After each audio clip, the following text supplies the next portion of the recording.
नमस्कार।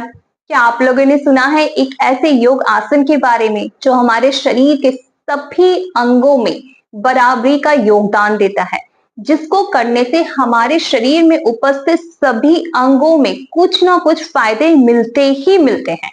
हाँ जी, तो इस योग आसन को कहते हैं योग आसन की रानी। अगर आपने इस योगासन के बारे में नहीं सुना है तो इस वीडियो को पूरा जरूर देखें। आप सबका बहुत बहुत स्वागत है योग आयुर्वेद के समागम में। नमस्कार, मैं हूं आपकी योग चिकित्सक डॉक्टर निधि तिवारी। तो इस योग आसन का नाम है सर्वांग आसन। जैसे कि इस आसन के नाम में ही है कि सभी अंगों पे, सर्वांग मतलब शरीर में उपस्थित सभी अंगों पे, आसन का मतलब होता है मुद्रा। तो ऐसी मुद्रा जो हमारे शरीर में उपस्थित सभी अंगों में काम करे वह आसन है सर्वांग आसन, मदर ऑफ आसना। मतलब आसन की जो माँ या आसन की जो रानी है वह है यह आसन।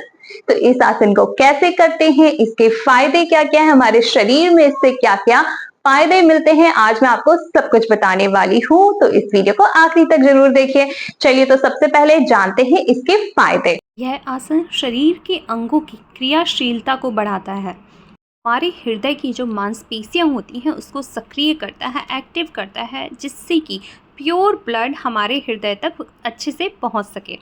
के साथ साथ कब्ज में राहत देता है, पाचन शक्ति को बढ़ाता है, हाथों कंधों को मजबूत करता है, पीठ को अधिक लचीला बनाता है, फ्लेक्सिबल बनाता है और थायराइड ग्लैंड को स्वस्थ रखता है।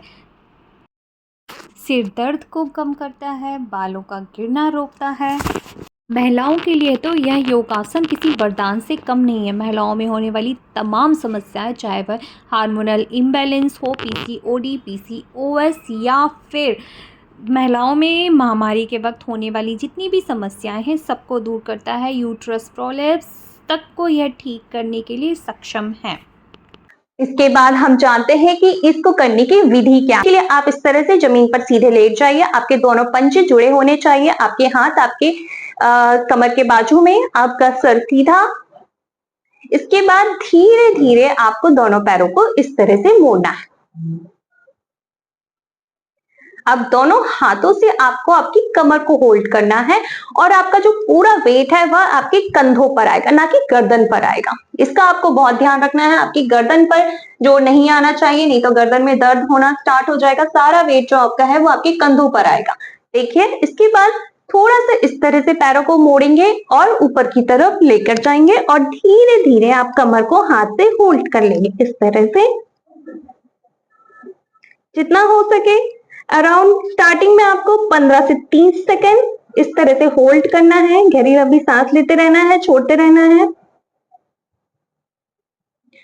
जब आप इस आसन को करने में परिपक्व हो जाए तो आप 1 मिनट से लेके 2 मिनट तक भी इस तरह से होल्ड कर सकते हैं।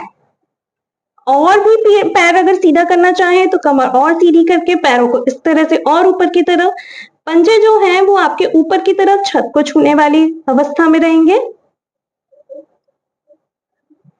ऐसा लगेगा कि आप पैरों से छत को छूने की कोशिश कर रहे हैं।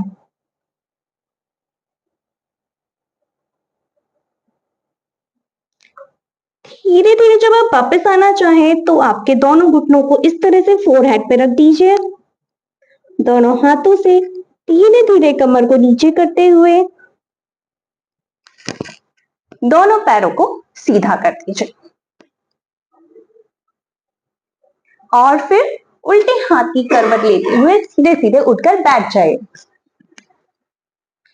तो यह हुआ सर्वांग आसन। इस योगासन को करने के बहुत सारे फायदे हैं। अगर आप ज्यादा वक्त नहीं निकाल पाते योग के लिए, आपके पास 5 मिनट या 10 मिनट भी है, तो आप इस योगासन को करिए। और मैंने आपको इसके फायदे बताए ही हैं। इसको किन लोगों को नहीं करना चाहिए या किन ऐसी मेडिकल कंडीशन होती है जिनको यह आसन उन कंडीशन में अवॉइड करना चाहिए, तो हम जान लेते हैं वह कंडीशन क्या क्या है। अगर आपकी रीढ़ की हड्डी में कोई समस्या है या स्लिप डिस्क या फिर पेन है या चोट लगने की वजह से या कोई नस दबने की वजह से दर्द है, तो आप इस आसन को करने से बचिए या फिर किसी डॉक्टर की सलाह के अंतर्गत ही इस आसन को करिए। नमस्कार, चैनल को सब्सक्राइब करना ना भूलें और इस वीडियो को ज्यादा से ज्यादा लोगों तक पहुंचाएं।